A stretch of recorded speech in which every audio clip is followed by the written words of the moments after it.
दुख तो होता है, लेकिन अब तो स्थितियां स्पष्ट हो गई हैं। वो दूसरे दल में जा रहे हैं। अब दूसरे दल में जाने का इम्पैक्ट क्या पड़ेगा, ये समय पर छोड़ देना चाहिए। मुझे लगता है इतिहास गवाह है, जो भी मुख्य धारा से छोड़ के गए हैं झारखंड मुक्ति मोर्चा से, उन्हें वो तवज्जो, वो प्रसिद्धि नहीं मिल पाई है जो झारखंड मुक्ति मोर्चा में रहते मिलती है। दूसरी बात, इस बात का भी सुकून मिलता है कि मैं उस पार्टी का सिपाही हूं जिस पार्टी के बदौलत भारतीय जनता पार्टी, राष्ट्रीय पार्टी, सबसे बड़ी पार्टी, मिस कॉल वाली पार्टी, उनका वजूद भी टिका हुआ है हमारे नेताओं के भरोसे। लोकसभा में सीता सोरेन जी को ले जाओ, टिकट वाले कोई वहां कोई उम्मीदवार नहीं था, उनको टिकट दे दिया गया। अभी चंपाई सोरेन जी, इनके पास कोई चेहरा नहीं है, और उस स्कैरसिटी में अब हमारे नेता, चलिए उतना कद्दावर तो उन लोगों के नज़र में है चंपाईदा। साथ ही इसका क्या फायदा होगा, नुकसान होगा, लोकतंत्र में वो जनता पर डिपेंड करता है। जनता कितना सड़कों पर बिठाती है। चंपाईदा जब तक हमारी पार्टी में है तब तक उनका एक कद है, उनके कद्रदान है और उनकी एक अलग अहमियत है। कोल्हान में वो प्रासंगिक है, लेकिन जैसे ही हमारी पार्टी को छोड़ देंगे तो मुझे लगता है जनता भी उन्हें छोड़ देगी। वो बार बार कह रहे हैं कि उनको अपमानित किया गया और मतलब काफी वो घुटन महसूस कर रहे हैं। देखिए, उनकी अपनी पीड़ा है, व्यथा है।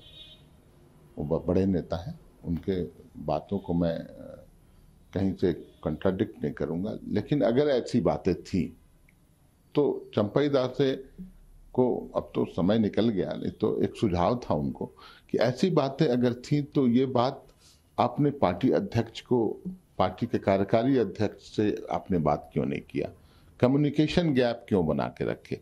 आप एक सीनियर मंत्री, लीडर, हम सभी के अभिभावक समान थे, तो इन छोटी बातों को लेकर आप अपना परिवार छोड़ दें, ये कहीं से भी उचित नहीं था। कहा जाता है कि उन्होंने नंगे पांव घूम के, ये बातें बार बार कही गई, और गांव गिराव घूम घूम के पार्टी को खड़ा किया और उनको वो सम्मान नहीं मिला जिसके वो जो डिजर्व करते थे।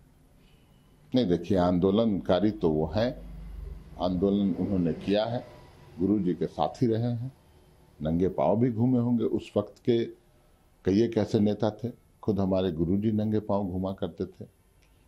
तो उस समय के कुछ वैसे नेता हैं जो वास्तव में जिन्होंने आंदोलन किया था, संघर्ष किया था, परंतु अभी जिस दल में वो जा रहे हैं वो कहीं ना कहीं जनता के गले से नहीं उतर रहा। जिस तरह से बन्ना गुप्ता जैसे लोगों ने बयान दिया, वो भी कहीं ये घातक साबित बन गया। देखिए, बन्ना गुप्ता जी दूसरे दल के नेता हैं, हमारे दल के नहीं हैं, पहली बात। दूसरी बात, कोई भी दल का व्यक्ति हो, अमर्यादित बात किसी को भी नहीं बोलनी चाहिए। चंपाईदा आज हम लोगों को छोड़ के चले जाएंगे 30 तारीख को, जैसा ज्वाइनिंग है, उसके बाद भी हम लोग उनके बारे में अमर्यादित बातें नहीं बोल सकते हैं। हमारे नेता रहे हैं, और मुझे लगता है चंपाईदा भी एक स्तर को मेंटेन करेंगे। वो भी वैसे हल्के व्यक्ति नहीं है, वो भी हल्की बातें नहीं करेंगे, अमर्यादित बातें न करेंगे। और उन्होंने तो कहा है कि हमारे द्वारा सींची हुई पार्टी, बढ़ाई हुई पार्टी झारखंड मुक्ति मोर्चा है, इस पार्टी का मैं अहित नहीं करूंगा। तो मुझे लगता है उसी सोच के तहत वो अगर आगे बढ़ेंगे तो हम लोग के लिए तो सुकून की बात है। तो ये विधानसभा चुनाव बिल्कुल निकट, क्या इम्पैक्ट पड़ेगा? देखिए, इम्पैक्ट क्या पड़ेगा नहीं पड़ेगा, ये मुझे लगता है भविष्य के गर्त में है। ये लोकतंत्र में जनता जनार्दन होती है। जनता आपको कितना सराखों पर बिठाती है, आपके किसी निर्णय की सराहना होती है या भर्त्सना होती है, ये समय बताएगा। परंतु इतिहास को अगर उठाकर हम देखें तो हमारी पार्टी को छोड़कर जाने वाले कई एक बड़े नेता जो मुख्य धारा से हट गए, पार्टी को छोड़ दिया, उनका वजूद समाप्त की ओर चला गया, या फिर वो वापस लौट के हमारी पार्टी में आए। तो मुझे लगता है कि हम चंपैदा निसंदेह कद्दावर नेता हैं, लेकिन मेरा मानना है जब तक हमारी पार्टी में है तब तक।